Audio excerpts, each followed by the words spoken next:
Na segunda parte da entrevista exclusiva com o treinador Cláudio Tencati, ele conta mais sobre o seu relacionamento com os jogadores durante esses quase 7 anos à frente do Londrina Esporte Clube. Revela os seus planos para o futuro e também até dá um pitaco na seleção brasileira do técnico Adenor Leonardo Bach, o Tite, que estreia na Copa do Mundo da Rússia no dia 17 de junho contra a seleção da Suíça. Confira. Esses quase 7 anos à frente do Londrina, qual o jogador que você cita, ou se você quiser citar mais que um, assim, de inteligência tática? Você fala, não, esse cara é diferenciado, gostei bastante de trabalhar com ele.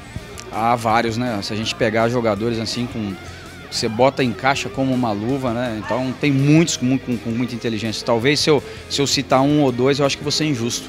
Porque eu peguei vários jogadores, né, com essa capacidade. Eu vou até dizer assim rapidamente. O próprio Felipe Souto, um jogador taticamente espetacular. Né? O Jardel, jogador taticamente espetacular. Germano dispensa comentários. Zé Rafael, da mesma forma. Né? Então tem jogadores que interpretam rapidamente o que você quer. Né? O Gilmar, mesmo que não conseguiu jogar, mas é um jogador que eu nunca precisei ficar orientando. Você faça isso, faça aquilo. Porque ele já sabia o sistema, botava ele e entrava para jogar. Como foi o Dirceu e o Edson também. E dos jogadores que entendiam bem a função, foi lá de fazer. Então é muitos jogadores taticamente com um nível de inteligência grande.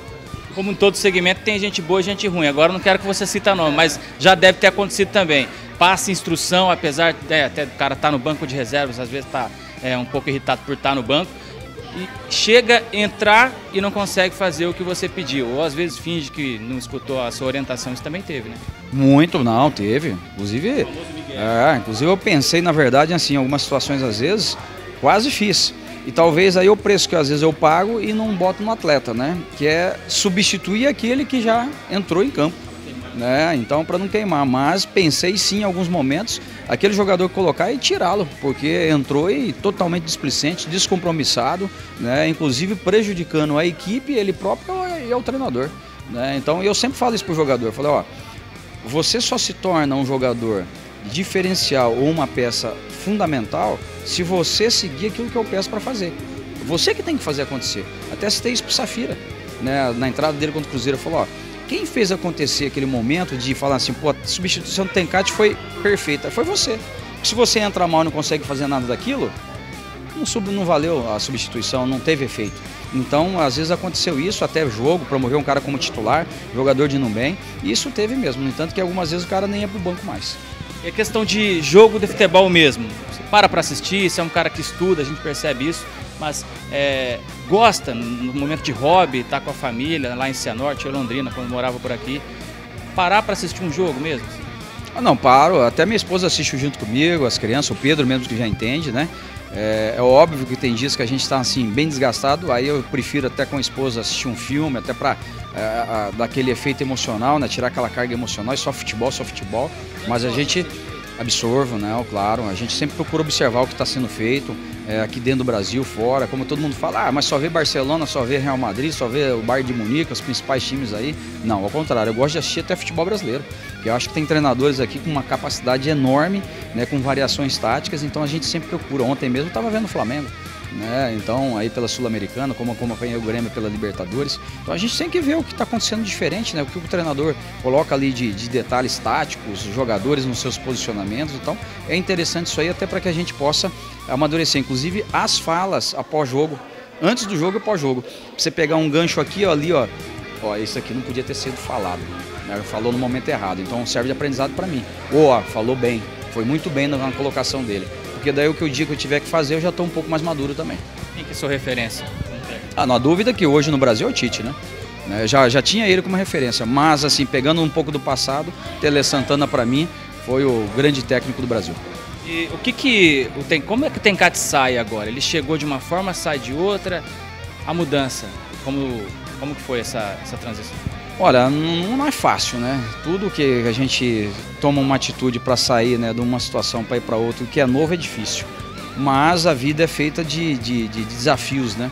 E a minha profissão, ela exige isso, né? O treinador, ele está sendo desafiado constantemente, né? Então ele tem que encarar, né, o que acontece, os problemas que vêm, os desafios que vêm, então você tem que encarar de frente. Então esse é um desafio que eu estou encarando.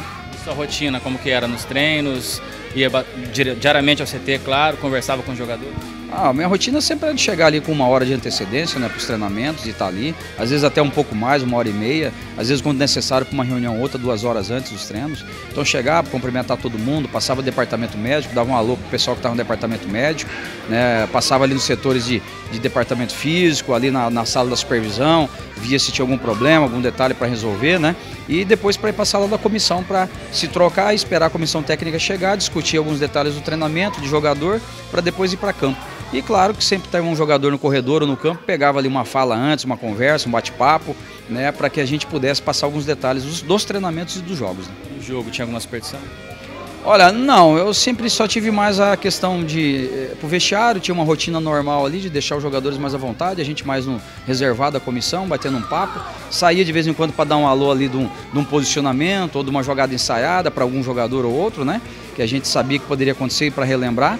E ao mesmo tempo mais as nossas orações, né? Então terminando ali, ia lá nós temos um altar lá e fazer as orações para o jogo e agradecer e pedir proteção para o jogo e até mesmo uma belíssima vitória. Isso com certeza sempre pedia, né? E a simplicidade permanece, né? Sempre com o agasalho do clube, isso aí acho que não perde nada não levando isso também para frente. Não. Eu pretendo dar continuidade a isso. Talvez no futuro, né, trabalhar com uma calça, mais com a camisa do clube. Então essa é a ideia, de demonstrar isso aí. A não ser que um dia exija-se um pouco mais no nível que eu aumentar de produção como treinador e os clubes que passaram a exigência mais de mudar a postura. Mas se não, quero levar o meu perfil, como viu o Parreira aí, né, há muito tempo, como foi o Felipão de agasalho e dando continuidade. Então não pretendo mudar também não. Como é que você lidar com esse sentimento do torcedor agora, todo mundo te abraçando, a imprensa também, enfim, você é mais venerado, vamos dizer assim, do que jogador, tem? Olha, graças a Deus e tudo que a gente construiu, a minha comissão técnica, os jogadores também, a diretoria, né? Então há esse reconhecimento sim hoje na cidade, né? Por parte de grande parte da torcida, né? Da imprensa, então isso aí não tem preço que paga. Então esse reconhecimento é uma coisa para ficar marcado para nós, né? Como um ídolo do clube também. Então a gente ganhou um espaçozinho ali naquela prateleira dos ídolos ali do Londrina. Para onde você vai?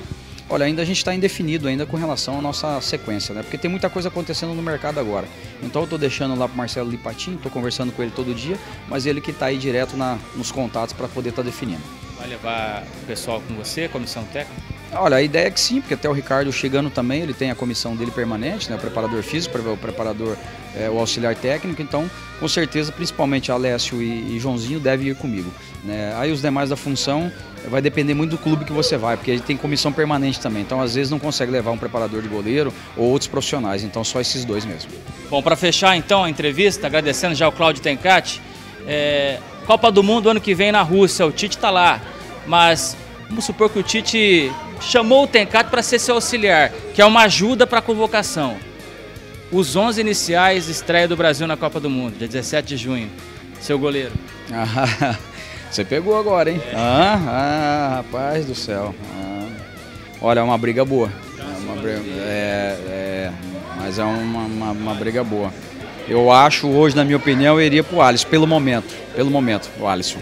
Lateral direito, Daniel Alves. Daniel Alves, né? Até pelo momento também que vive, a experiência, eu acho que mesmo para a Copa do Mundo surgindo um outro lateral que esteja num momento diferente, mas eu acho que o Daniel Alves, ele, mesmo indo para o Paris Saint-Germain, continua com um rendimento muito positivo. Tem o Rafinha, que pode ser convocado. Pode, mas ainda acho o Daniel Alves com algumas qualificações um pouco mais apuradas, né? Então, claro que aí depende do treinador e daquilo que o treinador quer no posicionamento tático, né? À esquerda, Marcelo. Marcelo também, vive um bom momento, tem uma característica muito parecida do Wendel, gosto muito desse tipo de característica de jogador, né? Mas pode ser surpreendido também, né? Então, vai depender desses momentos que eu digo, né? O Wendel seria convocado para a Copa. Aí eu já mudaria, eu ia dar o voto pro Wendel, com certeza, né? Então o Wendel para mim seria também um jogador ali que poderia tranquilamente assumir essa responsabilidade, né? Uma dupla de zaga. Olha, também esse que é a grande questão, nessa rotatividade, né? Então o Tite inclusive está sendo feliz porque ele tirou um pouco da zona de conforto alguns de estar dando oportunidade, convocando, vendo, analisando. É o que eu digo, para me arriscar é muito cedo, né? Porque você falar agora, se você falasse meio campo, no momento hoje nós temos jogadores com uma excelente qualidade. Paulinho, por exemplo, está vivendo um momento espetacular. Mas ir para a Copa do Mundo, será que vai estar vivendo no mesmo momento? Se a Copa fosse agora, sua dupla seria Thiago Silva, Marquinhos e Miranda? Marquinhos e Miranda.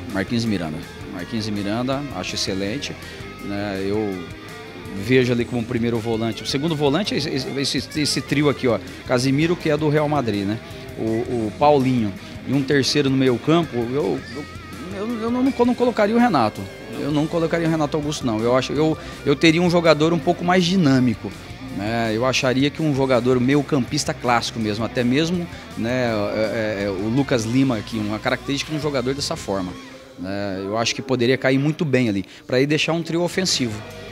Que aí Neymar, né, Coutinho, que é outro jogador espetacular, e acho que Jesus ninguém... Juliano poderia ser esse meia.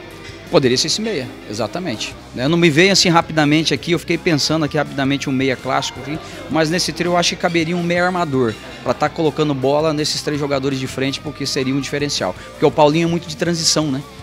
E o Casimiro seria o da contenção, então eu acho que seria uma ideia, né? Tá bem convocado, hein? Muito obrigado, Tencati, pelo nosso papo. Você é um cara que eu quero até deixar público o carinho que eu tenho por você, o respeito, a admiração. Você é um cara acima da média, como eu costumo falar na rádio e agora também na televisão. Sucesso para você onde quer que você vá e continue sendo esse cara sempre, viu? Obrigado. Vou deixar um abraço para todos, né? A todos os torcedores de Londrina, a comunidade. Obrigado aí pelo carinho, pela realmente consideração que vocês tiveram comigo, respeito. Então fico muito agradecido a todos. E sucesso e continue apoiando Londrina, que eu vou estar na torcida. Abraço.